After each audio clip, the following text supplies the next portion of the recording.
প্রিয় শিক্ষার্থী বন্ধুরা, ওয়ান সলিউশন পয়েন্টের পক্ষ থেকে সকলকে জানাই স্বাগতম। আজকে আমরা আলোচনা করব নবম দশম শ্রেণীর উচ্চতর গণিতের 11.3 অধ্যায়টা নিয়ে। তো এটা হচ্ছে আমাদের বেসিক ক্লাস। তো এই পর্বে আমরা এই অধ্যায়ের কিছু বেসিক বিষয় সম্পর্কে আলোচনা করব, যাতে গাণিতিক সমস্যাগুলো তোমরা খুব সহজে সমাধান করতে পারো। তো আশা করি তোমরা পুরো ভিডিওটা দেখবে, যাতে আজকের ক্লাস সম্পর্কে পরিপূর্ণ ধারণা লাভ করতে পারো। তো চলো শুরু করা যাক।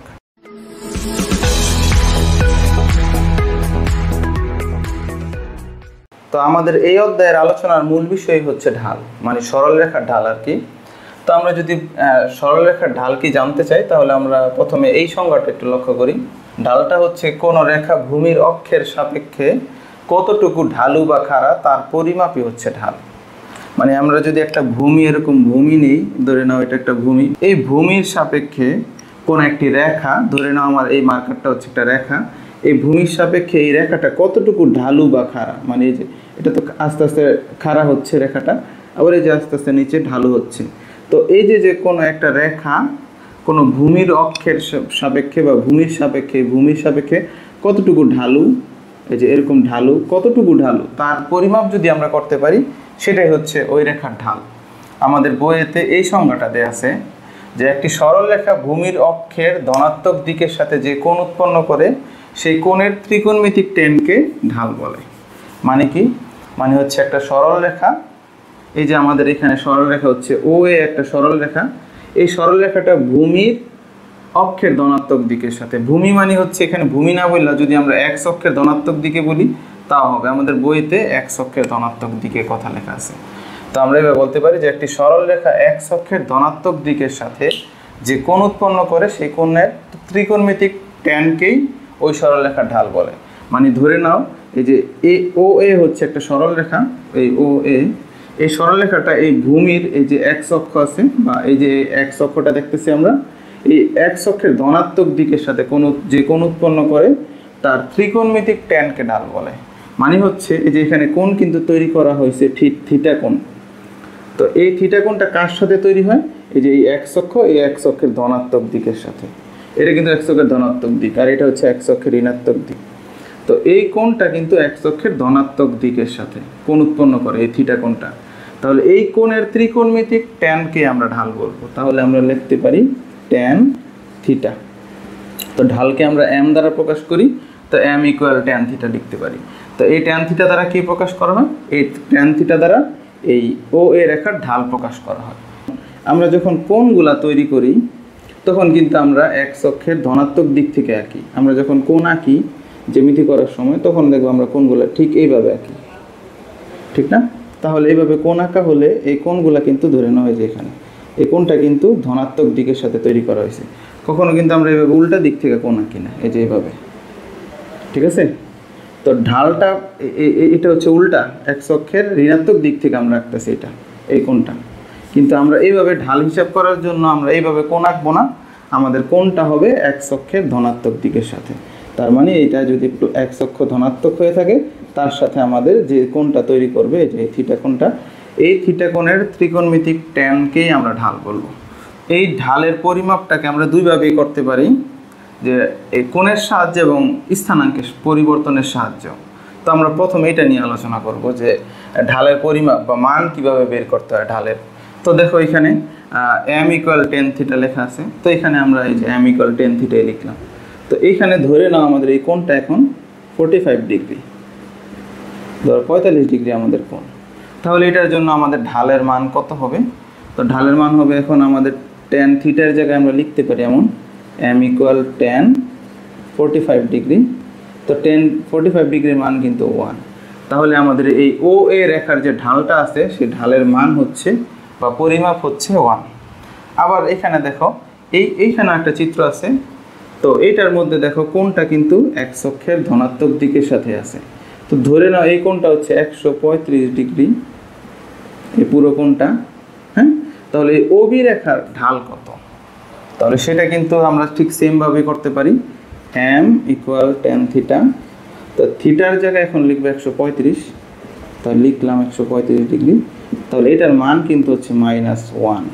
তোমরা যদি একটু ক্যালকুলেটর লিখে এটা করো, 135 দাও, দেখবা মান আসবে -1।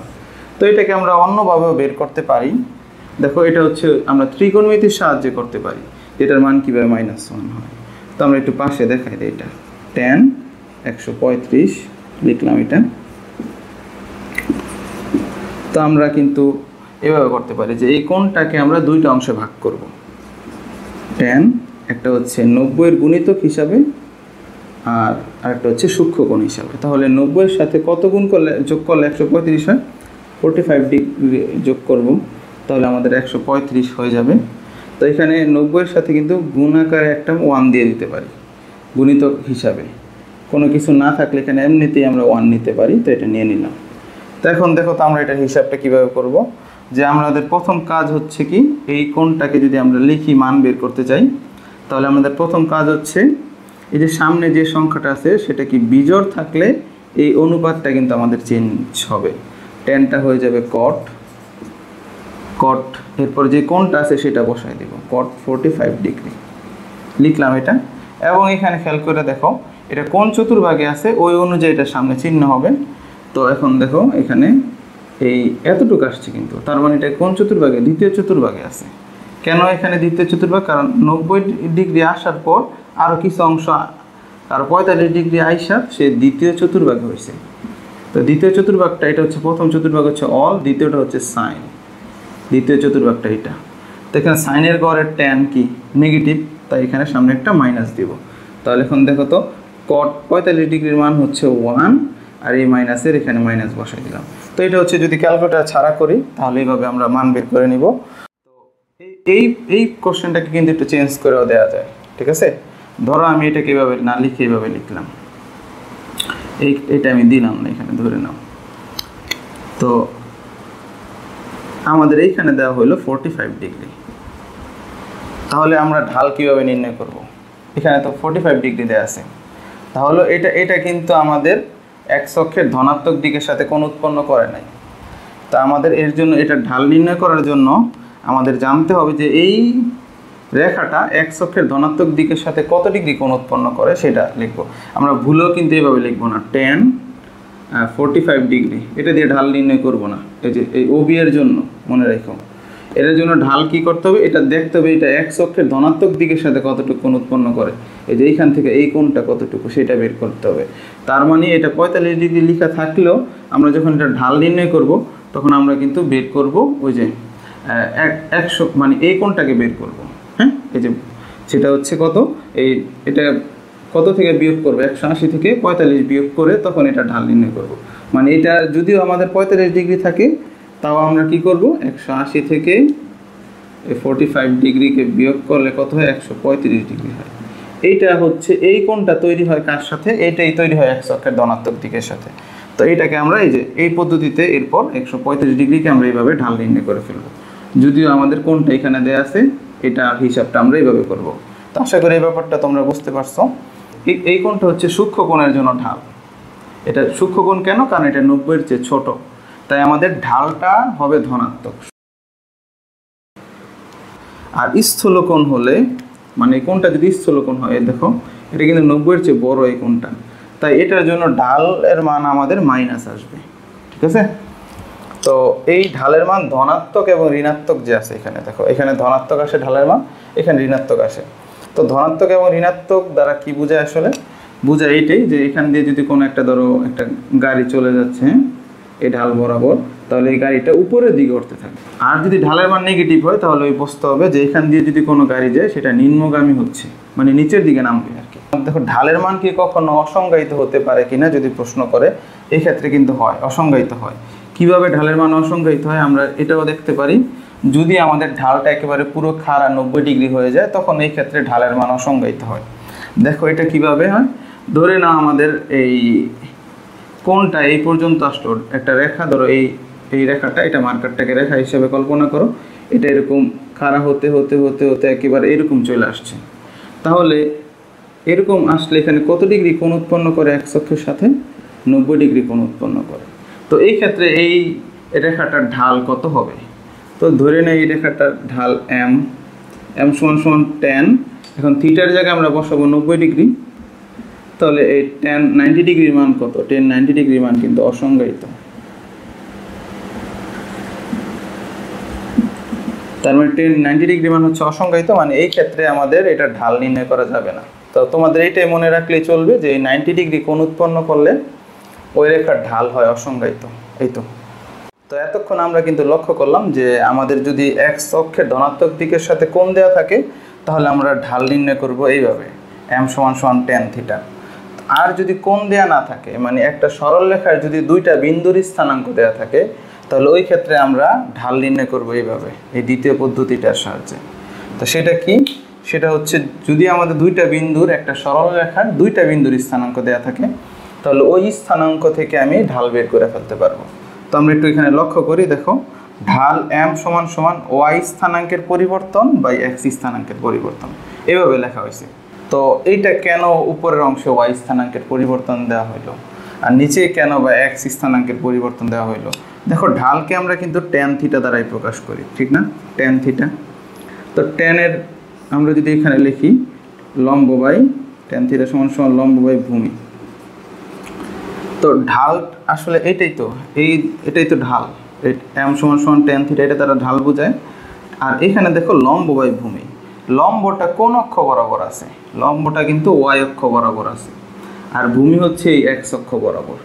এখন ঢাল নির্ণয় করতে গেলে আমরা পরিবর্তনটা লাগবে, মানে পরিবর্তনটা লম্ব বরাবর বা y অক্ষ বরাবর কতটুকু পরিবর্তন হয় আর ভূমি বরাবর কতটুকু পরিবর্তন হয়, এই পরিবর্তন দুইটা বের করতে পারলেই আমরা স্থানাঙ্কের সাহায্যে ঢাল নির্ণয় করে ফেলতে পারবো। তো আমরা এটা এখন মুছে দিই।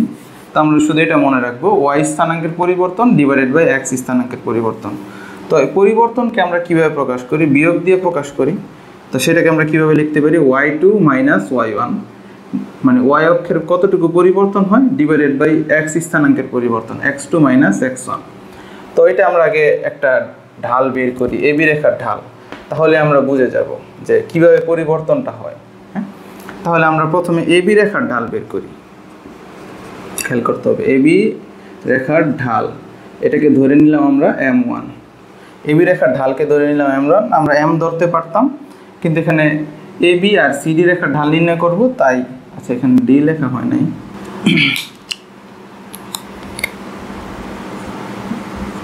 তো এবি আর সিডি রেখার ঢালটা আমরা নির্ণয় করব। এর জন্য এবি এর ঢালটাকে আমরা ধরে নিছি m1। তো m1 লিখে আমরা কতটুকু পরিবর্তন হয় সেটা লিখব। হ্যাঁ, তো এটাকে ধরে নিই আমরা x1 y1, এই যে 3 কে ধরে নিলাম x1, আর এই 2 কে ধরে নিলাম y1, আর এই 6 কে ধরে নিই x2, আর এই 5 কে ধরে নিই y2। ঠিক আছে? তাহলে আমাদের এই এবি রেখার ঢাল কত হবে? আমাদের সূত্র হচ্ছে y2 - y1। তো এখানে y2 কত? y2 হচ্ছে 5 আর y1 হচ্ছে 2।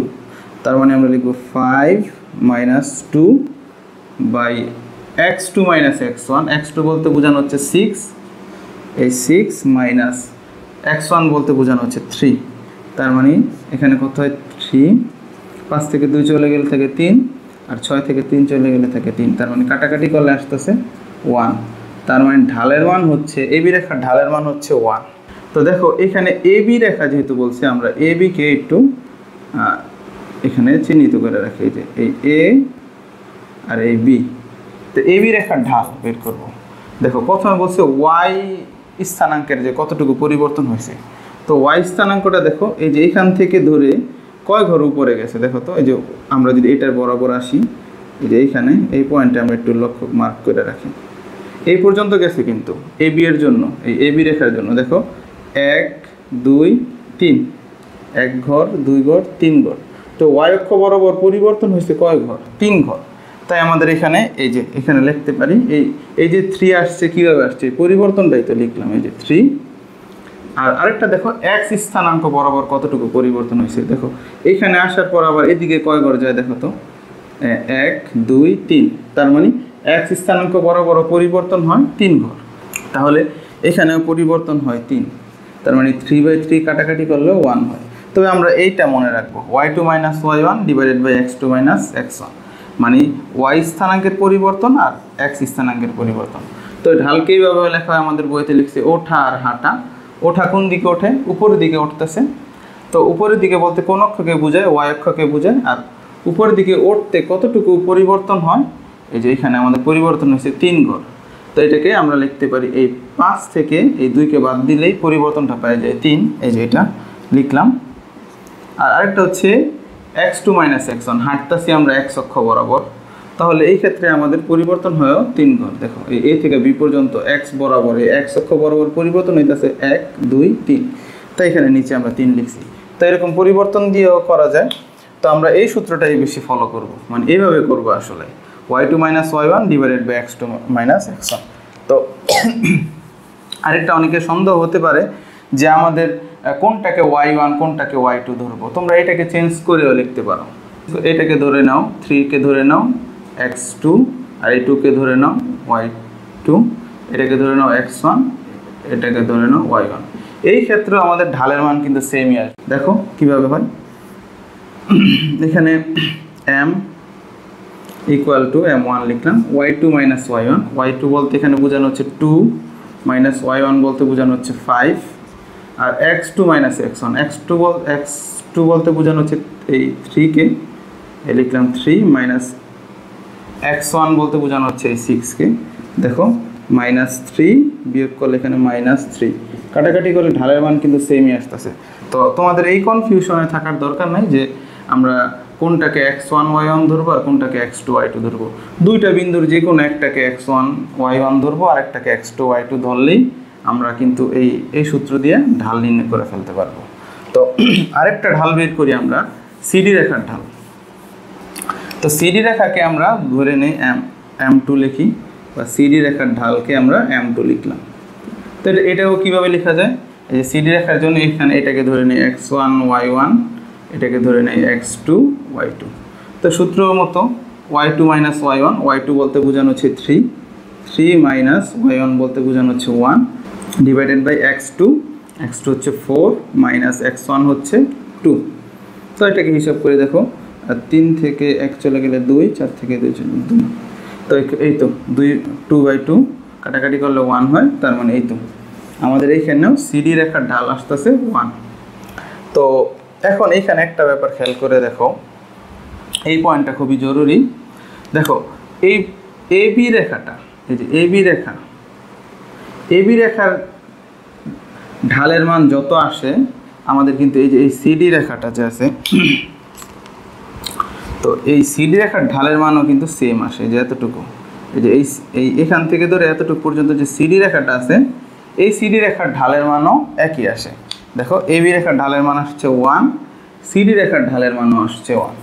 আমরা যদি এই রেখার উপর আরও এরকম একাধিক বিন্দু নেই বা একাধিক রেখা নেই, এটার উপরে প্রত্যেকটা রেখার ঢালের মান একই আসবে। তো আমাদের এই যে এই রেখাটা বরাবর একটু লক্ষ্য করো, এই রেখা বরাবর আমি যতগুলা ক্ষুদ্র ক্ষুদ্র রেখাই নেই না কেন, প্রত্যেকটা রেখার মানে প্রত্যেকটা সরলরেখার ঢাল আসলে একই আসবে। তো আমরা এটা এইভাবে মনে রাখবো যে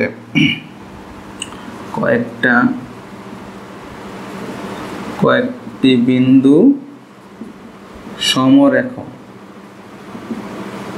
হলে, সমরেখা মানে কি, একই রেখার উপর কয়েকটা বিন্দু অবস্থান করলে ওই বিন্দু দিয়ে যে সরলরেখা তৈরি হবে তাদের ঢালের মান সেম হবে। ওই বিন্দুগুলো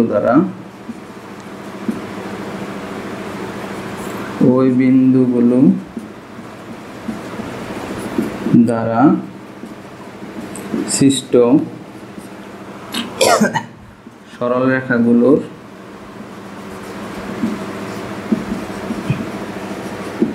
ঢাল সমান হবে।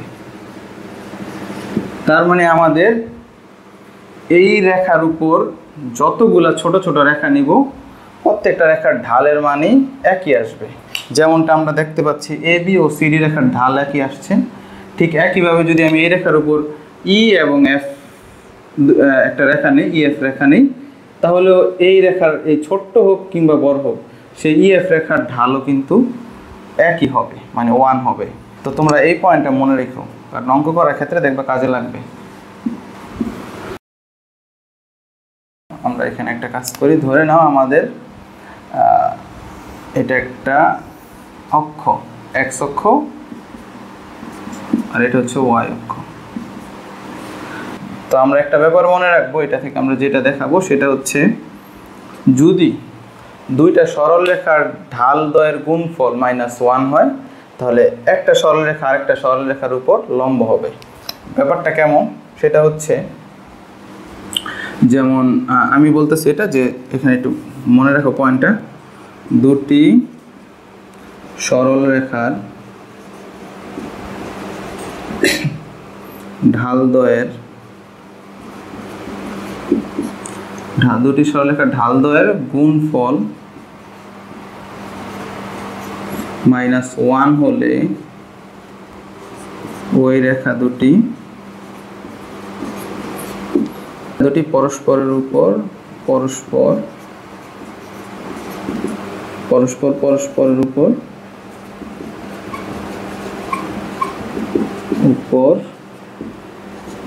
লম্ব হবে। এটার মানে কি দেখো, দুইটা সরলরেখার ঢালদ্বয়ের গুণফল -1 হলে তারা পরস্পরের উপর লম্ব হবে। মানে হচ্ছে লম্ব হওয়ার শর্ত কি, দুইটা সরলরেখা তখনই লম্ব হয় যখন তাদের মধ্যবর্তী কোণ 90 ডিগ্রি হয়। তো এটা আমরা কিভাবে প্রমাণ করতে পারি, এটা খুব সহজেই আমরা দেখতে পারি। যেমন ধরে নাও এটা একটা রেখা, এটা হচ্ছে ও এ ধরে নিলাম এই রেখাটা। তো এই রেখাটা এক্স অক্ষের ধনাত্মক দিকের সাথে 45 ডিগ্রি কোণ উৎপন্ন করে।